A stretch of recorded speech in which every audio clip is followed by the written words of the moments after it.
It feels like it's been a while since America has had any kind of holiday. This one, Memorial Day, the unofficial start of summer, honors the men and women who have died while serving in the U.S. military. This year, we're honoring those folks, while at the very same time, nearly 100,000 other Americans are known to have died from COVID-19. And that number goes up every day.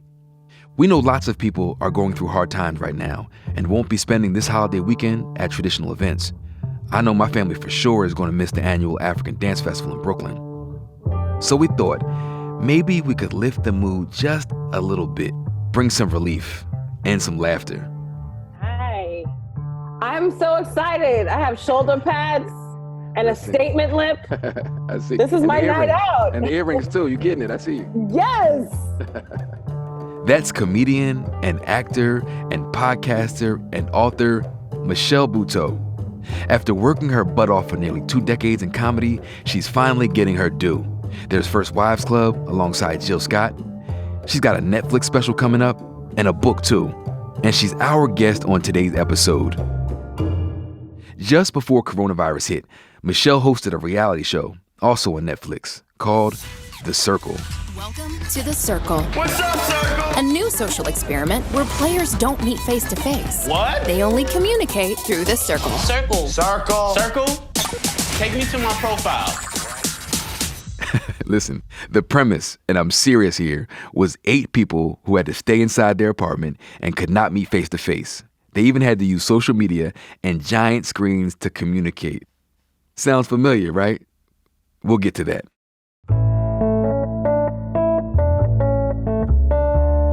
I'm Tremaine Lee, and this is Into America. On today's show, laughter and comedy during a national trauma. Is it okay to be funny? Is it even possible? A heads up to our listeners, you'll notice that we bleeped out some adult language.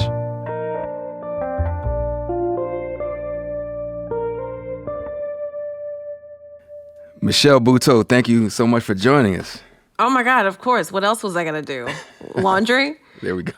Clean my kitchen for the 3rd time and never have a clean spoon? Exactly. Another thing I should mention, turns out Michelle and I have a mutual friend, an actor on one of her shows. He told me about some kind of fabulous meatball party that happens at her place. It's called swap meet. Kinda like Thanksgiving, but not really. And apparently I've been invited to the next meatball party. I don't know, there's meatballs happening apparently between y'all. I don't know what's happening. Actually, that's my meatball party. I can't believe he just invited you to my meatball party. But look, it is what it is. It is one of those events. I like to make events that have a pun in them, but then also involve food that is not like Thanksgiving. Because I feel like that is so boring. Thanksgiving, we have to have turkey and these sides. And like some people don't even like sweet potatoes. Some people call them yams. It's confusing. So my husband and I love meatballs. We love food in general. We're just good old fashioned garbage cans.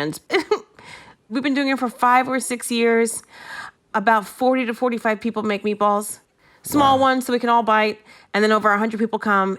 It's exciting to see what people bring. And it's all about the sauce for me. Like if you have a good gravy to dip something into, then that's all that matters. How'd you actually get into comedy? Oh my God. Okay, Black James Lipton, let's do it. Okay, Montel Williams, let's go. Let's get in there. Okay, low budget Steve Harvey, how we do it? I'm so sorry. This is what happens when I put on red lipstick and shoulder pads. Looks good. I've been doing comedy for 18 years now, and I was in TV production at first. I worked for local news stations and did some field producing and editing, and I was simply behind the camera because I had a college professor that told me I was too fat to be on camera because I wanted to be a reporter. And, you know, this was like in the mid-90s before we had cameras and before we had hashtags and we were offended and did stuff, you know. Okay. I'm not going to question his authority. And to his point, there was no one that looked like me on TV anyway. So I was like, I definitely want to be creative and have every day feel like a different day. So I went into production. I did that for a really long time. But I also just had this little thing inside of me where I was just like, I'm so tired of making everybody look so good. These people are basic, and I'm basically telling them how to have a personality on camera. So, 9/11 happened, and I was like, you know what? Screw it. The world is crumbling, and I might as well do something that I've always wanted to do, because who cares about what people think at this point? And this is, it's similar to what's happening now. A lot of my friends have finished their script, or, cleaned their closet, or asked for a divorce. And so when something major like this happens, it's like, okay, this is the universe just telling us that we need to do some spring cleaning. So let's talk about The Circle here. And so you have this show, they're sequestered, they're quarantined, they don't have access to each other. So now we're all living like we're in The Circle. Are you clairvoyant? Do you know something we don't know? Is the Illuminati? What's happening? Call me now. I know, I miss Cleo. Circle. Yes, this is wild. Crying face emoji, send. You know what? I'm still wrapping my bloated, freckled face around that one, to be honest, because I spend hours and hours watching footage of everybody just looking at screens, talking to each other. And here we are, just all on a screen talking to each other. So, I do keep in touch with the season 1 cast, because they're really wonderful people. I mean, casting did a great job picking real Americans that represent the diversity of America, right? And even social media where we're at. And so we keep in touch with each other. We send videos to each other, and it's like we're reliving the whole episode all over again, because it's just like heart face emoji, send. So everything has kind of come to a screeching halt, but this has been a really big year for your career. Like, your name is, it's growing, your stature, your projects, you're starring in some movies, you hosted a Netflix reality show, you have this amazing book coming out later. For someone who was grinding and rolling, and then for this to happen, was this kind of a needed break, or was it kind of like, did it throw you off kilter? I think a little bit of both, I think a little bit of both. When it first happened, I was like, okay, 2 weeks, okay. And I think the scariest part too was like, there was so much information coming in, it was coming in so fast, like I couldn't process it.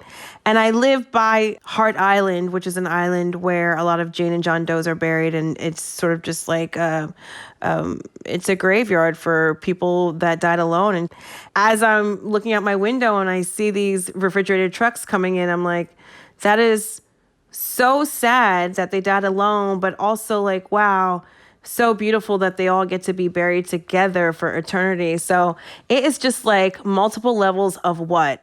Right. You can't be in a business like stand-up comedy or the entertainment business and worry about, what's going to happen next. You just have to trust that something will happen, and you just have to keep creating something, because, the world could be functioning just fine and you'd still be like, where the jobs at?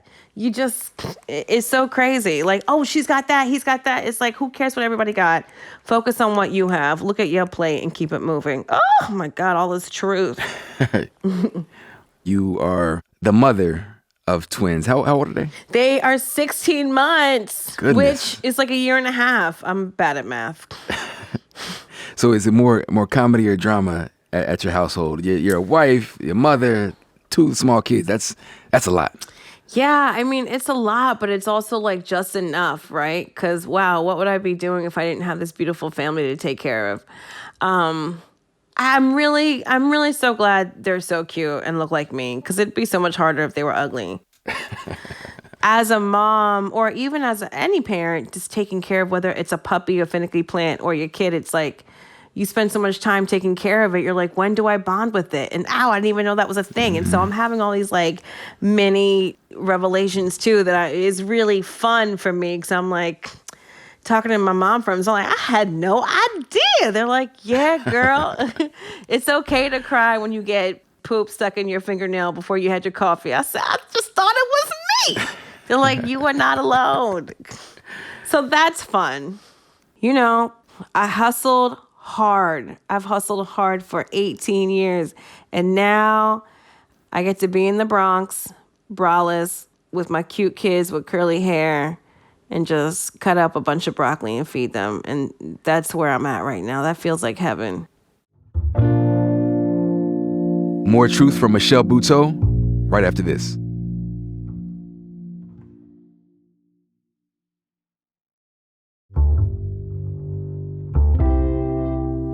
The rapper Common famously said, "Ain't nobody smiling." And so I wonder right now, when folks are going through so much, unemployment, the virus, is this a time to be smiling, to be laughing, or trying to find entertainment?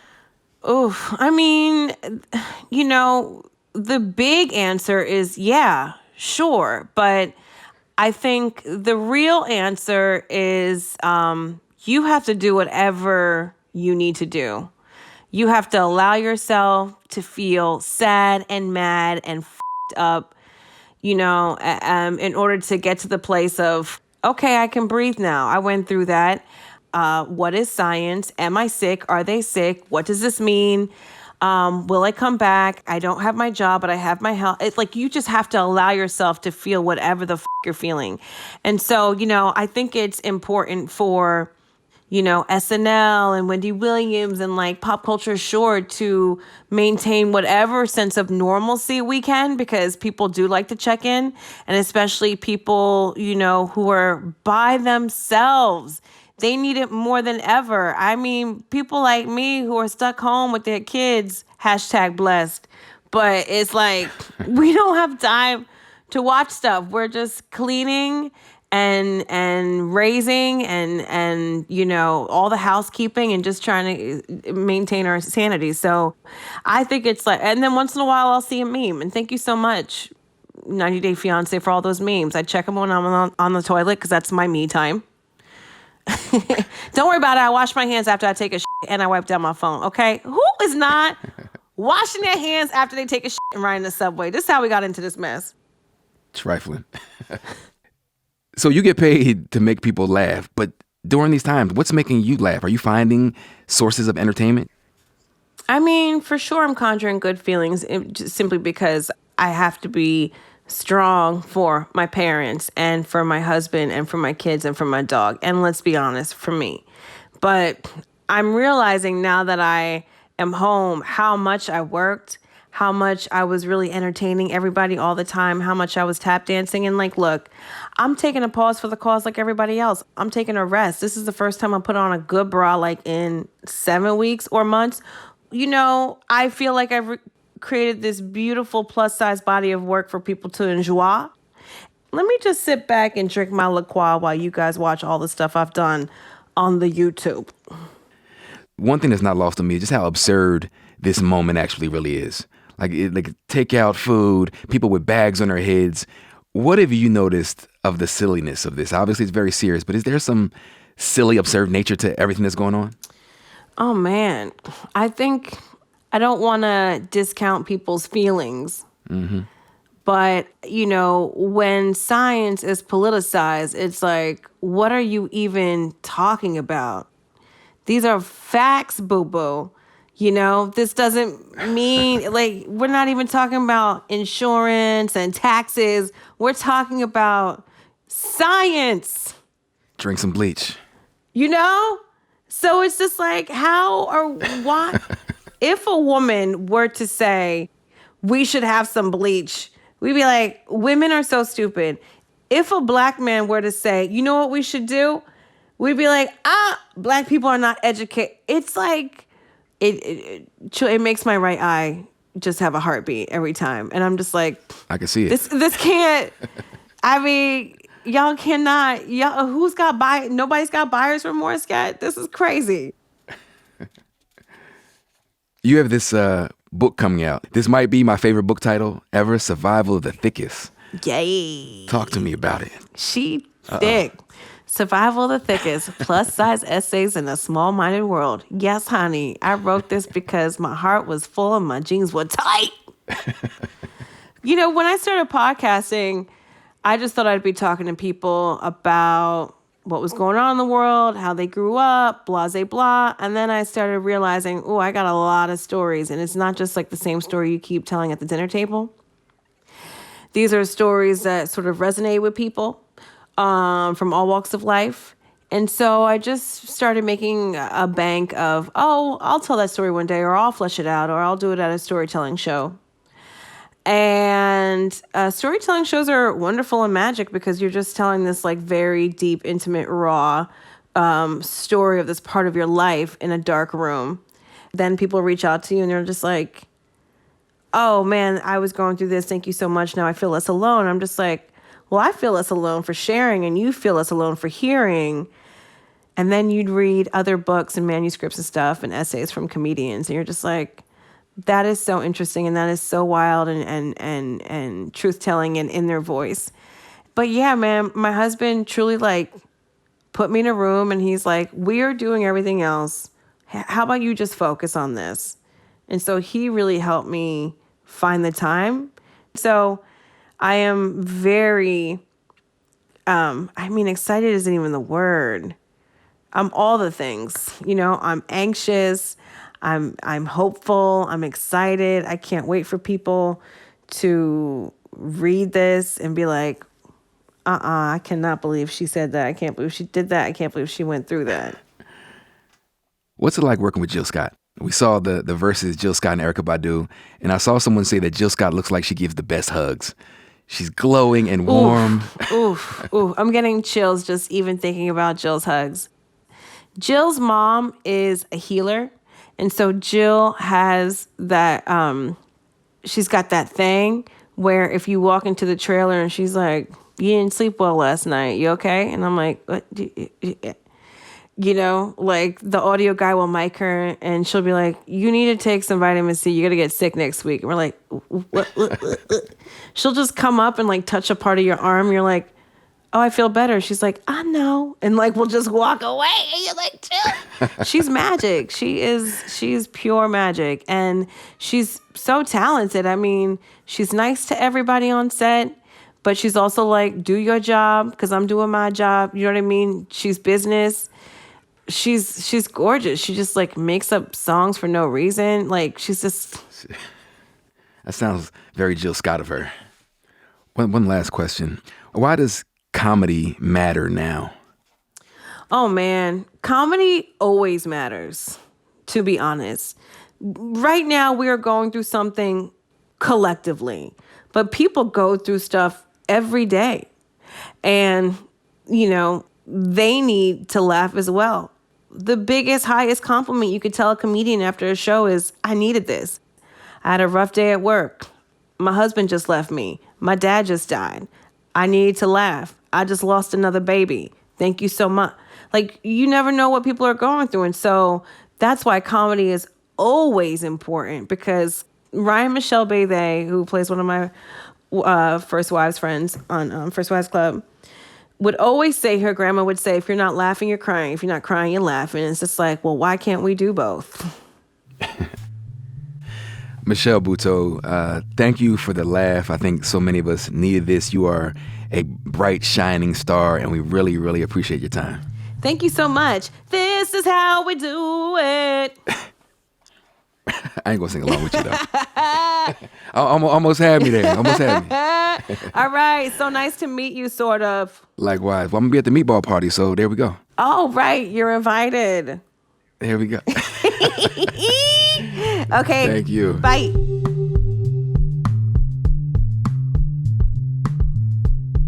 Into America is produced by Isabel Angel, Allison Bailey, Aaron Dalton, Max Jacobs, Barbara Rabb, Claire Ty, Aisha Turner, and Preeti Varathan. Original music by Hannes Brown. Our executive producer is Ellen Frankman. Steve Lichtai is executive producer of audio. I'm Tremaine Lee. Hope you had a healthy, happy, and safe holiday. And we'll catch you on Thursday.